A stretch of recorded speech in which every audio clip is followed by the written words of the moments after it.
بسم اللہ الرحمن الرحیم۔ السلام علیکم۔ یہ کتاب آپ کے لیے کاشان بصیرت کے یوٹیوب چینل کی جانب سے ریکارڈ کی جا رہی ہے۔ کتاب کا نام ہے 101 دلچسپ مکالمے۔ اب ہم کتاب کا پارٹ نمبر 16 پڑھیں گے۔ مکالمہ نمبر 88، حدیث اصحاب الکان نجوم کے بارے میں مکالمہ۔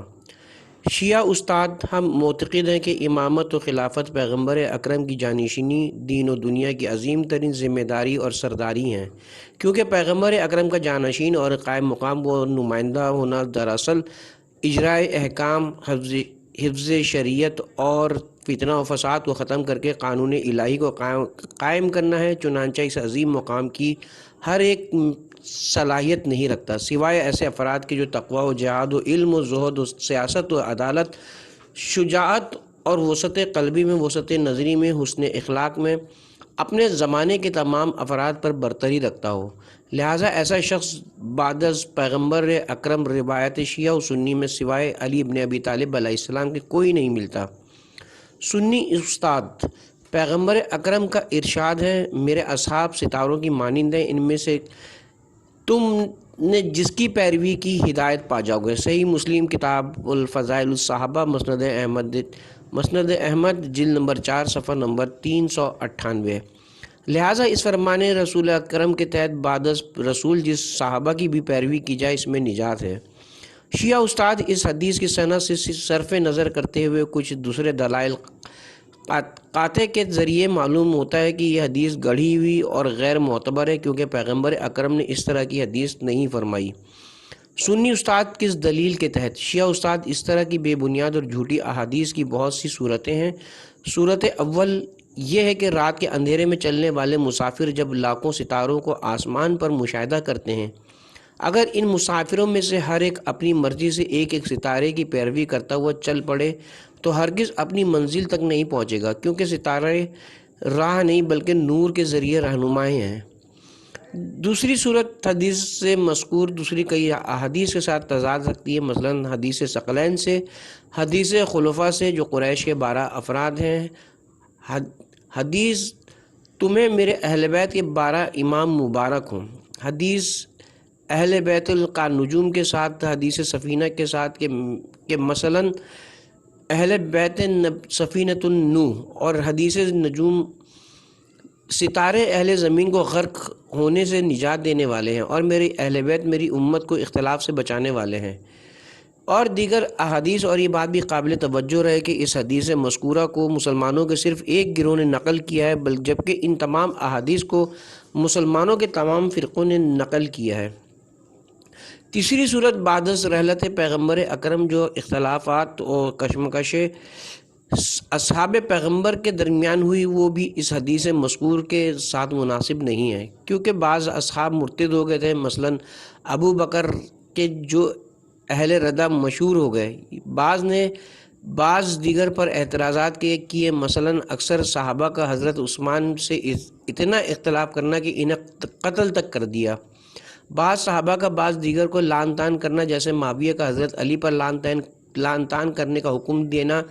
اس طرح مذکورہ حدیث اس اعتبار سے بھی مناسب نہیں ہے، جبکہ بعض اصحاب نے بعض دیگر سے جنگ کی، مثلا طلحہ و زبیر کا جنگ جمل میں حضرت علی سے جنگ کرنا، اور معاویہ کا حضرت علی سے جنگ صفین میں جنگ کرنا، اور بعض صحابہ کا گناہ کبیرہ کا مرتکب ہونا اور شراب و زنا چوری وغیرہ کے سبب ان پر حد کا جاری ہونا، جیسا کہ ولید بن عقبہ اور مغیرہ بن شیبہ پر حد جاری ہوا۔ یا مثلا معاویہ و علی دونوں صحابی پیغمبر تھے، دونوں آپس میں لڑتے اور ایک دوسرے پر لعن کرتے تھے، تو کس طرح ممکن ہے کہ حدیث مذکور کے تحت تمام صحابہ کی پیروی کر کے نجات پائیں؟ کیا بصرین و عطا جو ایک صحابی رسول تھا اور ہزاروں مسلمانوں کا خون بہا چکا تھا، ان جیسوں کی اقتداء کرنا موجب ہدایت ہے؟ کیا منافقین کی اقتداء کرنا اگرچہ ان کی تعداد زیادہ ہو موجب ہدایت ہے؟ کیا مروان جس نے طلحہ کو قتل کیا اس کی اقتداء موجب ہدایت ہے؟ کیا مروان کا باپ حکم جو اصحاب پیغمبر میں سے تھا اور پیغمبر اکرم کا مذاق اڑایا کرتا تھا، اس کی اقتداء موجب ہدایت ہے؟ لہٰذا اس بنا پر یہ حدیث مذکور گڑھی ہوئی ہے اور خندہ آور ہے۔ سنی استاد لفظ صحابی میں صرف وہ اصحاب مراد ہیں جو در حقیقت اصحاب تھے، نہ کہ جھوٹے اصحاب۔ شیعہ استاد ایسے اصحاب جیسے سلمان، ابوذر، مقداد و عمار و یاسر ہیں، نہ کہ کوئی لیکن آپ لوگ ان افراد کی جگہ دوسرے افراد کو لیتے ہیں، لہٰذا پھر بھی ہمارے اور آپ کے درمیان کا اختلاف دور نہیں ہوگا۔ کیا یہ بہتر نہیں کہ ایسی احادیث کو لیں جس میں کسی کو کوئی اعتراض نہ ہو؟ حدیث ثقلین اور حدیث سفینہ اور دوسری روایات کی مانند جو امام علی علیہ السلام کی امامت کی تصریح کرتی ہیں۔ اس لیے روایات میں آیا کہ جب سلمان مدائن کے لیے روانہ ہوئے تو دو افراد اشعث و جریر سے راستے میں ملاقات ہوئی۔ وہ سلمان کو نہیں پہچانتے تھے۔ حضرت سلمان نے اپنا تعارف کرایا کہ میں صحابی رسول خدا ہوں، اور پھر فرمایا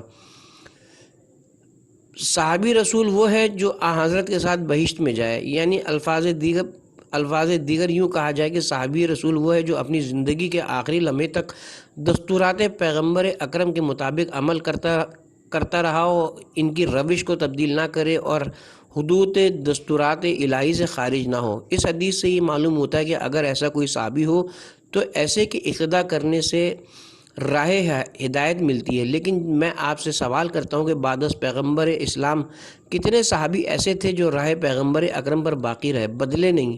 مسئلہ یہاں تک پہنچتا ہے کہ روایات کے مطابق سوائے چند نفر مثلا سلمان و ابوذر و مقداد و عمار یاسر کے سب مرتد ہو گئے تھے۔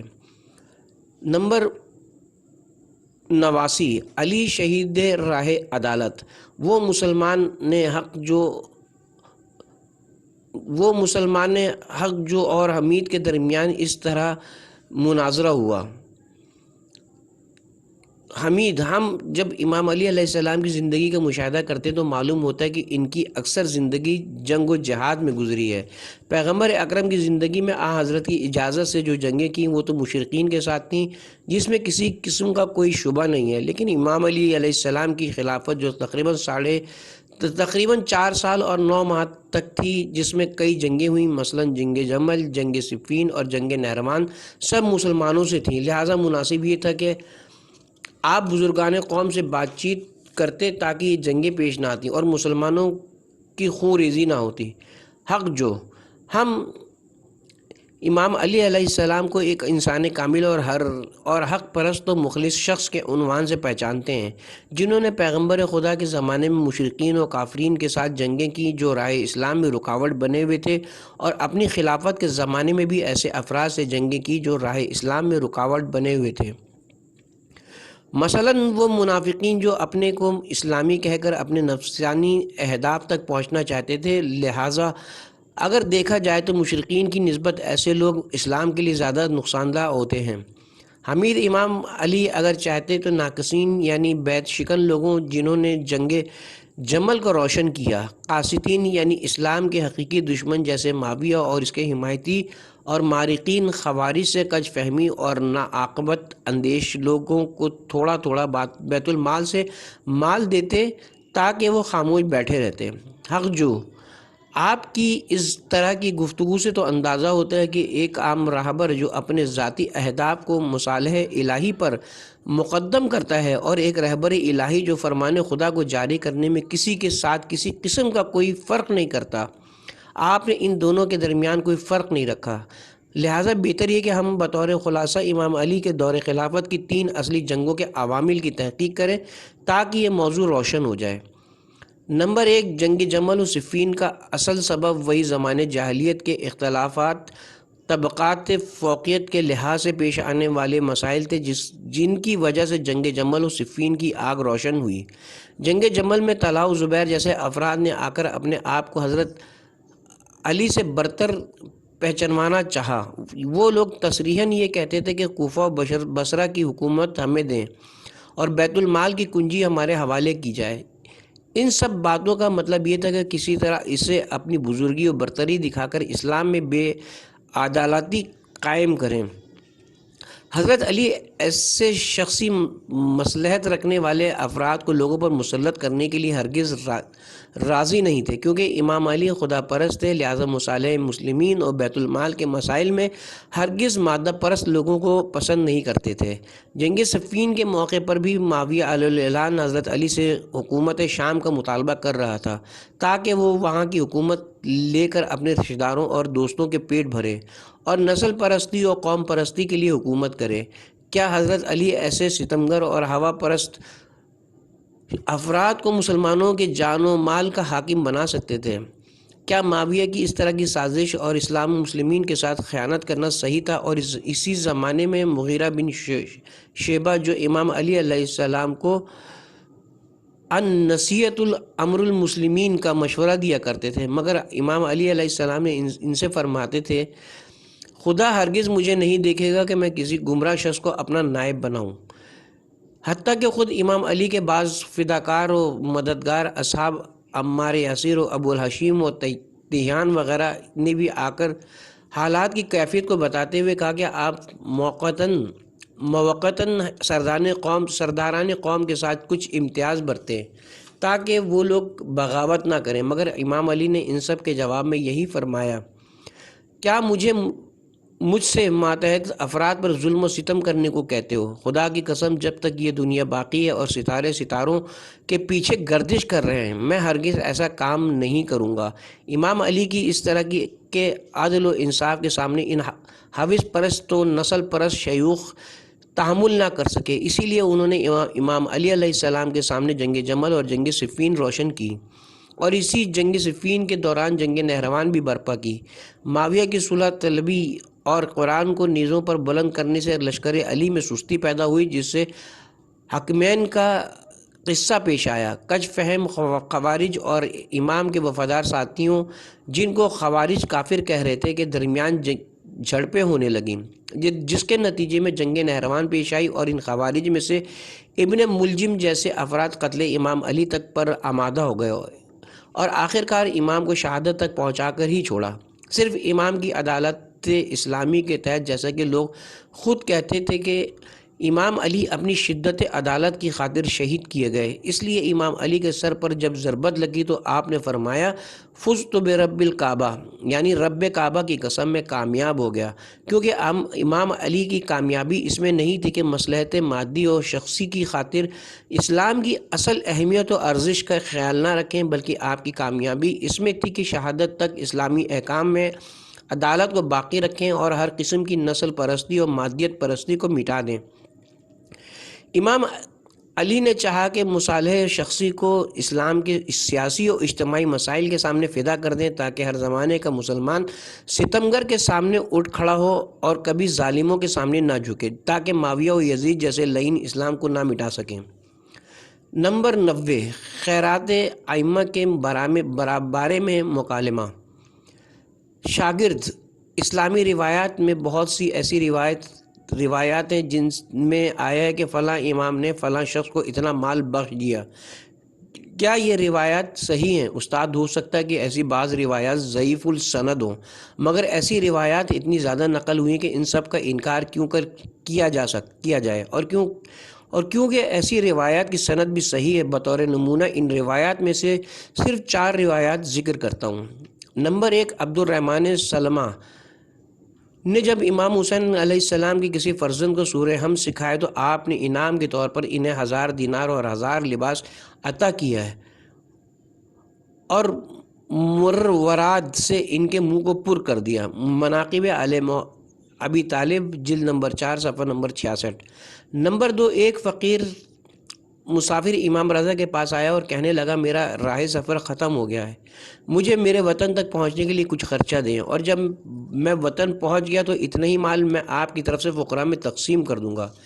امام رضا اٹھے اور گھر کے اندر جا کر 200 درہم کی تھیلی لا کر اسے دے دی اور کہا، میں نے یہ تمہیں بخشی، ضروری نہیں کہ وطن پہنچ کر تم اتنی ہی میری طرف سے صدقہ کرو۔ نمبر 3، امام سجاد نے 12,000 درہم فرزدق نامی شاعر کو زندان میں بھیجا اور پیغام دیا کہ تمہیں میرے حق کی قسم اس کو قبول کرو، اور فرزدق نے بھی امام کا بھیجا ہوا ہدیہ قبول کیا۔ نمبر 4، دیبل نامی شاعر نے جب امام رضا کے سامنے فضائل و مصائب اہل بیت میں شعر کہے تو امام رضا نے 100 درہم کی تھیلی اس کے پاس ہدیہ روانہ کی، اور دیبل نے وہ ساری رقم جو امام کے نام پر اسے ملی تھی عراق کے شیعوں کو فروخت کی، جس کے اسے ہر دینار کے بدلے 100 درہم ملے۔ اس طرح اس کی زندگی خوشحال گزرنے لگی۔ اس طرح کی روایات بہت زیادہ ہیں۔ شاگرد اگر یہ روایات صحیح ہیں تو امام علی بیت المال کے مسئلے میں اتنی زیادہ احتیاط کیوں کرتے تھے کہ سب میں مساوی تقسیم ہو؟ مثلاً خود امام علی کے بھائی عقیل نے جب اپنے حصے سے کچھ زیادہ مال جو کہ آٹا تھا طلب کیا تو آپ نے لوہے کی سلاخ کو آگ میں گرم کر کے عقیل کے جسم سے نزدیک کی۔ جب عقیل نے اس کی گرمی محسوس کی اور نالہ و بکا کرنے لگے تو امام علی نے ان سے فرمایا، اے عقیل، عورتیں آپ کے غم میں بیٹھے ہیں، انسان جو اپنے ہاتھ سے آگ روشن کرتا ہے اس سے اتنا گھبراتا ہے، اور مجھے آتش جہنم کی طرح بھیجنا چاہتے ہو جو خدا جبار نے روشن کی ہے۔ تم اس ذرا سی آگ سے نالہ و بکا کرتے ہو اور میں دوزخ کی اس طویل آگ سے نالہ نہ کروں۔ نہج البلاغہ خطبہ نمبر 224۔ استاد، تم اس بات میں غلطی کر رہے ہو کہ جو تصور کر رہے ہو کہ اس امام کا ذریعہ معاش صرف بیت المال تھا۔ اس طرح ایک طرف امام علی کا خیراتیں کرنا اور دوسری طرف بیت المال کے مسئلے میں سختی کرنا دونوں کو آپس میں تضاد سمجھتے ہو۔ حقیقت یہ ہے کہ تمام اماموں کے ذرائع معاش مختلف تھے، لیکن سب بیت المال کے سلسلے میں اتنی ہی احتیاط کرتے تھے جتنی امام علی کرتے تھے۔ مثلاً خود امام علی نے 25 سال کی عمر میں جب خلافت عمر و ابوبکر و عثمان کے زمانے میں دیکھا کہ شیعہ اقتصادی لحاظ سے سختی کی زندگی بسر کر رہے ہیں اور شیعت کی حفاظت دراصل اسلام میں حقیقی کی حفاظت تھی، لہٰذا آپ 25 سال کی عمر سے کھیتی باڑی کے کام میں مصروف ہو گئے، جنگلوں کو آباد کرتے اور وہاں کی آمدنی شیعوں کو بخش دیا کرتے تھے۔ اس طرح آپ سب کی مدد کرتے تھے اور پھر وہی آباد جگہیں اور باغ وغیرہ اپنے شیعوں کو وقف کر دیتے تھے تاکہ آپ کی شیعہ اس کی آمدنی کو مسلمان فقراء اور شیعوں کی مدد میں صرف کریں۔ امام صادق، امام باقر، امام کاظم اور دوسرے ائمہ بھی کھیتی باڑی کیا کرتے تھے اور لوگوں کو تجارت پر آمادہ کرتے تھے، کیونکہ ائمہ جانتے تھے کہ ممکن ہے کہ شیعہ فقر و فاقہ سے تنگ آ کر دوسروں سے جا ملے، لہٰذا ائمہ کی جو بھی آمدنی ہوا کرتی تھی اس کو شیعت کی حفاظت کرنے کے لیے صرف کرتے تھے، نہ کہ بیت المال کو بخشا کرتے تھے۔ شاگرد، میں آپ کے اس منطقی بیان سے بہت خوش ہوں اور قانع ہو گیا، لیکن آپ سے گزارش کروں گا کہ اس مہم موضوع کو مکمل کرنے کے لیے میرے سامنے بیت المال کے علاوہ ائمہ کی آمدنی کی 1-2 مثالوں کا ذکر کریں۔ استاد، یہ تم نے بہت اچھا تقاضا کیا ہے۔ ہاں، میں بطور نمونہ تمہارے لیے چند واقعات بیان کرتا ہوں، ذرا توجہ سے سنو۔ نمبر 1، امام علی نے 2 باغ جن کو آپ نے آباد کیا تھا ابو نذیر کو، جو ایک مسلمان تھا، بخش دیا۔ ان دونوں باغوں میں سے ایک باغ کا نام ابو نذیر تھا اور دوسرے باغ کا نام بغیہ نہ تھا۔ ابو نذیر کہتے ہیں کہ ایک دن میں باغ میں تھا کہ امام علی باغ میں آئے اور کہنے لگے، کیا تمہارے پاس کھانے کو کچھ ہے؟ میں نے جو اس باغ کی اجرت سے جو کدو کا سالن جو گھی میں بنا ہوا تھا لا کر رکھا۔ امام نے نوش کیا اور گیتی بیلچہ لے کر گڑھا کھودنے لگے۔ کافی دیر تک کھودنے کے بعد پسینے سے شرابور باہر آئے اور پھر جا کر اتنا کھودا کہ اونٹ گردن ڈال کر اسے پانی پی سکے۔ اس کے بعد آپ نے کہا، اے ابو نذیر، اس خدا کو گواہ قرار دیتا ہوں جس کے قبضے قدرت میں میری جان ہے، میں نے یہ کنواں اور باغ تمہیں وقف کیا۔ پھر آپ نے کاغذ قلم منگا کر وقف نامہ لکھا۔ روایت ہے کہ امام حسین اپنے زمانے میں ایک مرتبہ جب مقروض ہوئے اور معاویہ نے 2 لاکھ دینار بھیجے اور کہا وہ باغ اور وہ چشمہ ابو نذیر مجھے فروخت کر دیں، تو امام حسین نے قبول نہیں کیا اور کہا، میرے والد نے اس باغ و چشمے کو ابو نذیر کے نام وقف کیا ہے، میں قیامت تک کسی صورت میں بھی اس باغ و کنویں کو فروخت نہیں کروں گا تاکہ آتش جہنم سے محفوظ رہوں۔ نمبر 2، امام باقر ایک دفعہ گیتی بیلچہ لیے زمین کھودنے میں مصروف تھے کہ ایک زاہد نما جس کا نام محمد بن منقدر تھا آپ پر اعتراض کرتے ہوئے حریص دنیا قرار دیتا ہے اور کہتا ہے کہ اگر آپ اس حالت میں مر گئے تو بڑی بخت کی موت ہوگی۔ نمبر 3، ابو حمزہ اپنے والد سے بیان کرتے ہیں کہ ایک دفعہ وہ ایک باغ سے گزرے تو دیکھا کہ امام کاظم اس میں کام کر رہے ہیں اور آپ کا سارا جسم پسینے سے شرابور ہے۔ میں نے عرض کیا آپ کے سب غلام اور دوسرے لوگ کہاں ہیں جو آپ یہ محنت کر رہے ہیں؟ آپ نے فرمایا جو مجھ سے اور میرے والد سے بھی عظیم تھے وہ بھی یہ کام کیا کرتے تھے۔ میں نے عرض کیا مولا وہ کون لوگ تھے؟ امام کاظم علیہ السلام نے فرمایا رسول اللہ اور امیر المومنین، وہ لوگ رسول خدا اور امیر المومنین اور میرے تمام اجداد جو اپنے ہاتھ سے کام کیا کرتے تھے، کیونکہ کام کرنا انبیاء و مرسلین اور بندگان صالحین کی خصوصیات میں سے ہے۔ شاگرد جب آپ کے پاس واضح و روشن اور قانع کنندہ بیانات کا شکریہ، لیکن آپ اس موضوع پر اور بھی مطالب بیان کریں تاکہ میں اور مستفید ہو سکوں۔ استاد یہ مطلب بھی واضح ہے کہ اماموں کے زمانوں میں کیونکہ شیعوں پر بہت مظالم ہوا کرتے تھے اور فقر و فاقہ کے شکار ہونے لگتے تھے، تو کیونکہ شیعوں کی حفاظت ارکان اسلام کی حفاظت تھی اور ضد اسلام کا قلع قمع کرنا تھا، لہٰذا بیت المال سے اس بات کے تحت کہ افراد تو تفرید نہ ہو جائز تھا کہ ایسے لوگوں کی مدد کی جاتی تاکہ ان کے ذریعے اسلام محمدی و علوی دشمنوں کے ناپاک ہاتھوں سے محفوظ رہے، کیونکہ مصارف بیت المال میں سے ایک مورد یہ ہے کہ جہاں اس سے دین مستحکم ہو رہا ہو اور دین کی حفاظت ہو رہی ہو۔ سورہ انفال آیت نمبر 43 اور وسائل الشیعہ کی جلد نمبر 6 میں اس مسئلے کی طرف اشارہ و احادیث موجود ہیں۔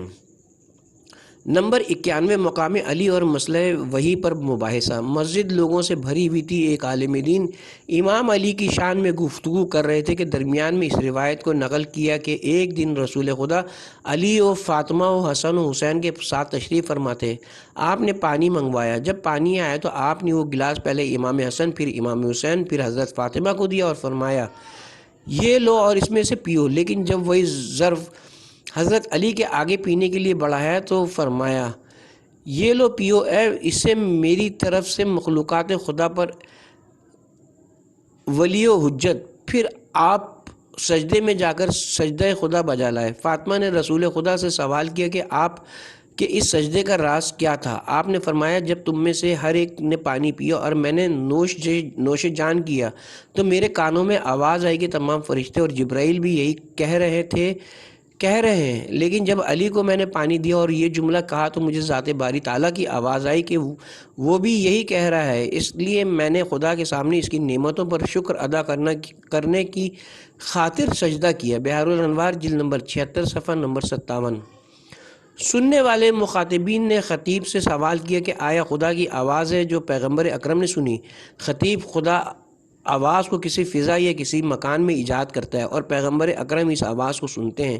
اس سے بھی روشن تر یوں عرض کروں کہ پیغمبران خدا کا خدا سے ارتباط 3 طرح کا ہوتا ہے۔ نمبر 1، القائے قلبی کے ذریعے جو کئی انبیاء کے پاس وحی ہونے کا یہی طریقہ تھا۔ نمبر 2، جبرائیل کے ذریعے وحی کا آنا، چنانچہ یہ موضوع سورہ بقرہ کی آیت نمبر 97 میں ذکر ہوا ہے۔ نمبر 3، پردہ حجاب کے پیچھے سے آواز کو ایجاد کرنا، جیسا کہ حضرت موسیٰ کے ساتھ خدا کا کلام کرنا کوہ طور پر، جو سورہ نساء میں اس طرح نقل ہوا ہے کہ خدا نے موسیٰ کے ساتھ گفتگو کی، اور سورہ طٰہٰ کی آیت نمبر 11 اور 12 میں نقل ہوا جب موسیٰ آگ کے قریب آئے تو انہیں آواز آئی کہ اے موسیٰ میں تمہارا پروردگار ہوں۔ لہٰذا وہی انبیاء کے یہ 3 طریقے ہیں جن کی سورہ شعراء کی آیت 51 میں تصریح کی گئی ہے، جس سے معلوم ہوا کہ خدا نے آواز کو فضا یا کسی مکان میں ایجاد کرتا ہے اور پیغمبران اس آواز کو سنتے ہیں، اور یہ بھی وحی کا ایک طریقہ ہے۔ مخاطبین، ہم معذرت چاہتے ہیں کہ کیونکہ سمجھتے تھے کہ شاید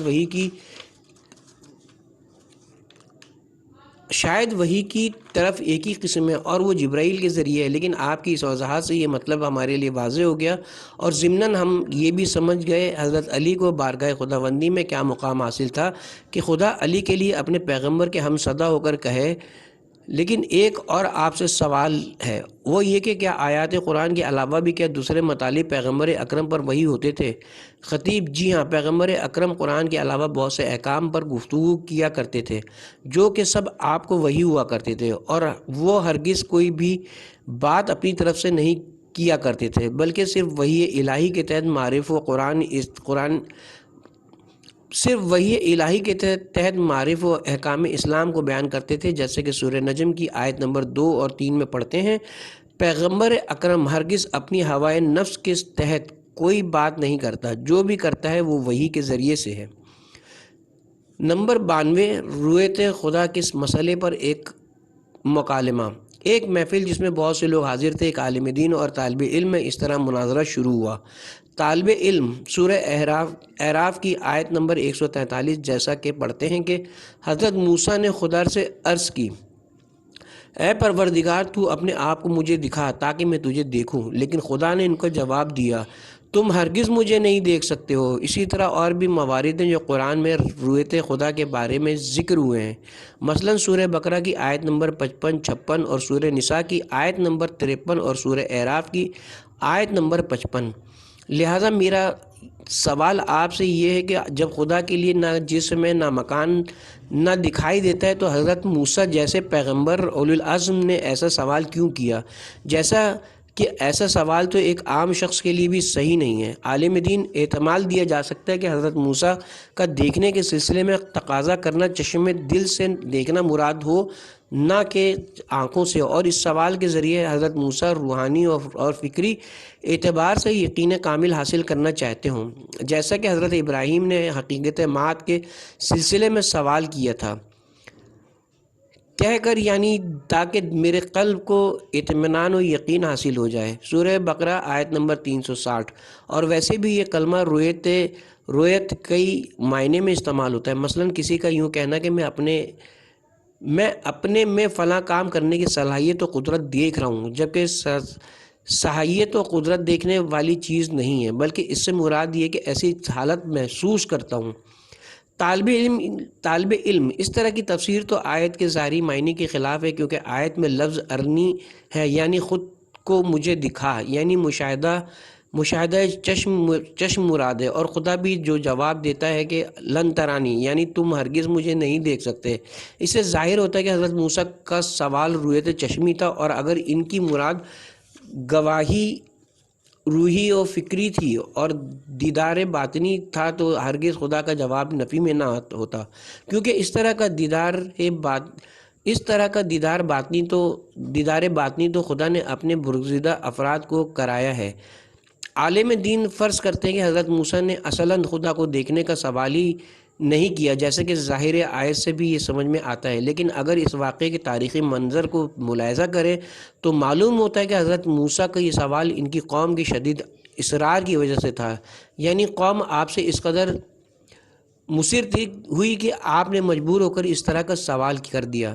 مزید وضاحت یہ کہ فرعونیوں کی ہلاکت اور بنی اسرائیل کی نجات پانے کے بعد حضرت موسیٰ اور بنی اسرائیل میں اس طرح کے واقعے پیش آئے۔ اس میں سے ایک واقعہ یہ ہے کہ بنی اسرائیل ایک دفعہ جمع ہو کر حضرت موسیٰ کے پاس آئے اور کہنے لگے: ہم خدا کو دیکھنا چاہتے ہیں، ورنہ ہم اس پر ایمان نہیں لائیں گے۔ نتیجتاً حضرت موسیٰ نے بنی اسرائیل میں سے 70 افراد کو تیار کیا اور اپنی عبادت گاہ طور کے پہاڑ پر لے گئے اور ان کے سوال کو خدا کے سامنے عرض کیا۔ خدا نے حضرت موسیٰ کو وحی کی: لن ترانی، سورہ اعراف آیت نمبر 143۔ اس جواب نے بنی اسرائیل کے سامنے تمام باتیں روشن کر دیں، لہٰذا حضرت موسیٰ نے بزبان قوم اس قسم کا سوال کیا تھا کہ کیونکہ وہ ان کے اصرار کے درمیان گرفتار ہو چکے تھے، اسی لیے جب زلزلہ آیا تو وہ تمام 70 افراد جو حضرت موسیٰ کے ساتھ تھے ہلاک ہو گئے۔ حضرت موسیٰ نے خدا سے عرض کی کہ سورہ اعراف آیت نمبر 155، کیا ہمیں ہمارے ان سفیہہ لوگوں کے سوال کی وجہ سے ہلاک کرتا ہے؟ خاتمہ گفتگو یہ کہ خداوند عالم نے حضرت موسیٰ سے کہا: تم مجھے ہرگز نہیں دیکھ سکو گے، لیکن اس کوہ طور کو دیکھو، اگر یہ اپنی جگہ پر باقی رہا تو تم مجھے دیکھ بھی سکو گے۔ لہٰذا جب پروردگار عالم نے کوہ طور پر اپنے نور کا ذرا سا جلوہ دکھایا تو وہ پہاڑ چور چور ہو کر زمین پر ڈھیر نما ہو گیا۔ حضرت موسیٰ بے ہوش ہو کر زمین پر گرے، جب ہوش آیا تو کہنے لگے بے شک تو منزہ ہے اس سے، دیکھا جائے میں تجھ سے توبہ کرتا ہوں اور میں پہلا مومن ہوں۔ سورہ اعراف آیت نمبر 143۔ جلوہ الہی کا پہاڑ پر رونما ہونا ایک شدید موج و زلزلے کی مانند، جس سے پہاڑ کے ذرے ذرے ہو گئے اور موسیٰ اور ان کے حواری مدہوش ہو کر رہ گئے۔ خدا اپنی اس قدرت نمائی کے ذریعے موسیٰ کے ہمراہیوں کو یہ سمجھانا چاہتا تھا کہ تم خدا کے آثار میں سے اس ذرا سے اثر کو دیکھنے کی قدرت نہیں رکھتے تو کیوں کر خدا کو دیکھنا چاہتے ہو؟ تم ہرگز اس مادے والی آنکھوں سے خدا کو نہیں دیکھ سکتے، اس خدا کو جو مجرد مطلق ہے، یعنی وہ مادے وغیرہ سے نہیں ہے۔ حضرت موسیٰ کا توبہ کرنا اس وجہ سے تھا کہ انہوں نے لوگوں کے کہنے پر لوگوں کی نمائندگی میں رویت خدا کا سوال کیا تھا، لہذا شبے کو دور کرنے کے لیے ضروری تھا کہ موسیٰ اپنے ایمان کو آشکار کریں تاکہ ان کے حواری جان لیں کہ اس طرح کا بیہودہ اور برخلاف ایمان سوال خود ان کی طرف سے نہیں، بلکہ وہ سوال خود ہمراہیوں کی نمائندگی کی وجہ سے تھا۔ طالب علم، آپ کی اس وضاحت کا شکر گزار ہوں، بے شک میں قانع ہوا۔ امید ہے کہ اسی طرح کی منطقی توضیحات سے ہمارے سارے شبہات دور ہو جائیں گے۔ ایک اور شبہ ہے جو انشاءاللہ آئندہ درس میں سوال کروں گا۔ عالم دین، مزے کی بات تو یہ کہ اہل سنت کے اکثر مفسرین آیت الکرسی سورہ بقرہ آیت نمبر 255 میں اسی مذکورہ مطلب کی مانند قصہ نقل کرتے ہیں کہ جس کا خلاصہ یہ کہ حضرت موسیٰ نے خواب میں فرشتوں کو دیکھا، ان سے سوال کیا کہ کیا ہمارا پروردگار سوتا ہے؟ یہ بیداری میں یہ سوال کیا۔ خداوند عالم نے فرشتوں کو وحی کی کہ موسیٰ کو سونے نہیں دینا۔ فرشتوں نے حضرت موسیٰ کو 3 مرتبہ خواب سے بیدار کیا اور سونے نہیں دیا۔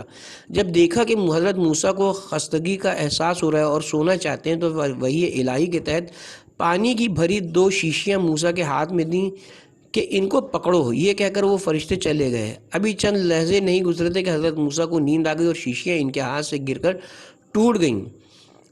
خداوند عالم نے موسیٰ کو وحی کی کہ میں زمین و آسمان کو اپنی قدرت سے روکے ہوئے ہوں، یعنی اگر مجھے نیند یا غنودگی آئے تو زمین و آسمان غرق ہو کر رہ جائیں گے۔ اب یہاں پر یہ سوال ہوتا ہے کہ حضرت نے فرشتوں سے اس طرح کا سوال کیوں کیا جبکہ وہ پیغمبر تھے اور جانتے تھے کہ خدا کو جس میں مادے کی مانند کبھی بھی نیند نہیں آتی۔ فخر رازی اس سوال کے جواب میں فرماتے ہیں کہ اگر اس روایت مذکورہ کو صحیح مان لیں تو مجبوراً یہ کہنا پڑے گا کہ حضرت موسیٰ کا یہ سوال ان کے نادان قوم کی جانب سے تھا۔ واضح عبارت یہ کہ حضرت موسیٰ نے اپنی جاہل قوم کے اصرار اور شدید دباؤ سے مجبور ہو کر یہ سوال کیا تھا تاکہ خدا روز روشن کی طرح اس قوم کی ہدایت کر دے، اور حضرت موسیٰ کے ہاتھوں میں شیشیوں کا ٹوٹ جانا اگرچہ ایک سادہ سا واقعہ تھا اور ممکن ہے کہ قوم موسیٰ میں ایسے افراد موجود تھے جو اس قسم کے سوالات کی تکرار کرتے رہتے تھے، چنانچہ حضرت موسیٰ بھی ان کی ہدایت کی خاطر خدا کے سامنے ایسے سوالات پیش کرتے تھے تاکہ عینی جوابات سے ان کی قوم اس گمراہی سے نجات پا جائے۔ نمبر 93، مسئلہ مہر پر بحث۔ طالب علم، ہم نے بارہا سنا ہے کہ اسلام تاکید سے عورتوں کے زیادہ مہر قرار دینے سے منع کرتا ہے، یہاں تک کہ پیغمبر اکرم نے فرمایا نجس قدم ہے وہ عورت جس کا مہر زیادہ ہو، وسائل الشیعہ جلد نمبر 15 صفحہ نمبر 10، اور فرمایا میری امت میں بہترین عورتیں وہ ہیں جو خوش اخلاق ہوں اور ان کا مہر کم ہو، وسائل الشیعہ جلد نمبر 15 صفحہ نمبر 10۔ لیکن قرآن میں 2 مقامات ایسے ملتے ہیں جن سے معلوم ہوتا ہے کہ گویا قرآن نے زیادہ مہر دینے کو اچھا قرار دیا ہے۔ عالم دین، قرآن میں ایسا کہاں ہے؟ طالب علم، پہلا سورہ نساء کی آیت نمبر 20 میں ہے، یعنی اگر تم چاہو کہ دوسری شادی کرو تو جو مال کثیر پہلی بیوی کو بطور مہر دے چکے ہو اسے واپس نہ لینا، کیونکہ لفظ قنطار مال کثیر کے لیے استعمال ہوتا ہے جس کے معنی ہزاروں دینار کے ہیں، لہذا قرآن کی اس آیت میں لفظ قنطار استعمال ہونے کا مقصد یہ ہوا کہ عورت کا مہر زیادہ قرار دینا صحیح ہے، ورنہ قرآن کو اس سے منع کرنا چاہیے تھا۔ اسی بنا پر روایات میں آیا کہ عمر بن خطاب نے اپنی خلافت کے زمانے میں جب دیکھا کہ لوگ مہر زیادہ رکھتے ہیں تو ممبر پر جا کر لوگوں سے خطاب کیا اور اس پر اعتراض کیا کہ کیوں تم لوگ لڑکیوں کا مہر زیادہ رکھتے ہو، اور دھمکی دی کہ آج کے بعد میں نہیں سنوں کہ کسی کی بیوی کا مہر 400 درہم سے زیادہ ہے۔ اگر کسی نے ایسا کیا تو میں اس پر حد جاری کروں گا اور 400 درہم سے زیادہ مال واپس لے کر بیت المال میں شامل کر دوں گا۔ ممبر کے قریب بیٹھی ہوئی ایک عورت نے عمر سے کہا، کیا تم ہمارے لیے 400 درہم سے زیادہ مہر قرار دینے سے منع کرتے ہو اور زائد تم ہم سے واپس لے لوگے؟ عمر نے کہا ہاں۔ عورت نے کہا، کیا تم نے قرآن کی آیت نہیں سنی؟ جب عورت کو مہر میں زیادہ مال دیا گیا تو وہ اس سے واپس نہ لو بلکہ سارا اس کو دے دو۔ عورت کی اس بات کی تصدیق کرنے کے بعد حضرت عمر نے اپنے کہے پر توبہ کی اور کہنے لگے یعنی تمام لوگ حتیٰ کہ پس سے پردہ بیٹھی ہوئی عورتیں بھی عمر سے زیادہ قابل ہیں۔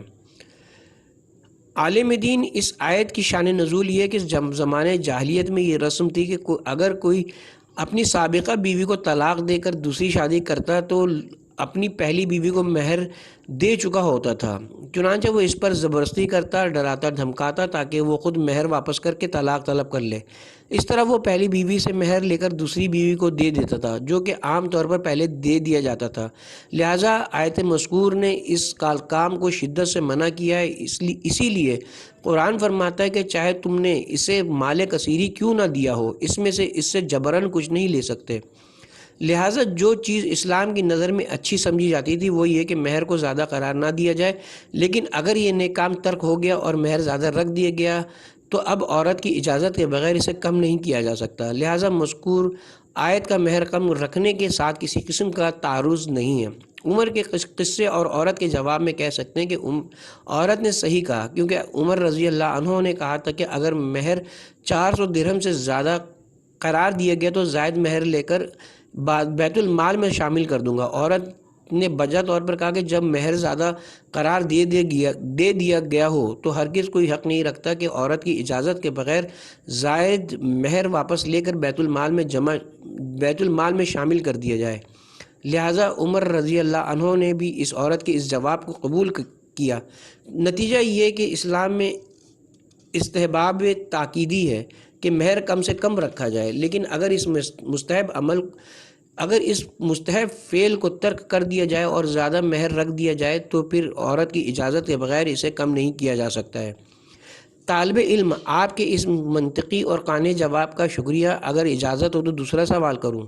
عالم دین، بسم اللہ۔ طالب علم، قرآن میں حضرت موسیٰ اور حضرت شعیب کی حالات زندگی میں ذکر ہے کہ جب حضرت موسیٰ فرعونیوں کے ڈر سے مصر کے شہر مدین گئے اور حضرت شعیب کے گھر میں پناہ لی اور حضرت شعیب نے حضرت موسیٰ سے کہا، سورہ قصص آیت نمبر 27، میں اپنی دونوں بیٹیوں میں سے ایک کو تمہارے نکاح میں دینا چاہتا ہوں، ایک شرط کے ساتھ۔ وہ شرط یہ کہ میرے لیے 8 سال کام کرو، اگر 10 سال کام کیا تو تمہاری طرف سے مہربانی و محبت ہوگی، میں سنگین کام تمہاری دوش پر نہیں ڈالنا چاہتا، انشاءاللہ تم مجھے افراد صالح میں سے پاؤ گے۔ اور حضرت موسیٰ نے بھی ان کی شرط قبول کی اور یہ بات واضح کہ 8 سال کام کرنا سنگین مہر ہے جسے 2 پیغمبروں نے تسلیم کیا ہے، اور قرآن بھی ان کی تائید میں یہ قصہ نقل کر رہا ہے۔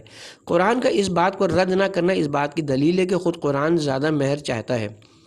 عالم دین، حضرت موسیٰ اور حضرت شعیب کے واقعے میں یہ بات جاننی چاہیے کہ حضرت موسیٰ کی حضرت شعیب کی لڑکی سے شادی کوئی معمولی شادی نہیں تھی، بلکہ ایک مقدمہ تھا تاکہ حضرت موسیٰ حضرت شعیب کے پاس جائیں اور ان سے کسب علم و کمال کریں۔ اگرچہ یہ صحیح کہ حضرت موسیٰ نے کئی سال مہر ادا کرنے کے عنوان سے حضرت شعیب کے پاس کام کیا، لیکن حضرت شعیب نے بھی حضرت موسیٰ اور ان کی زوجہ کے اخراجات زندگی برداشت کیے۔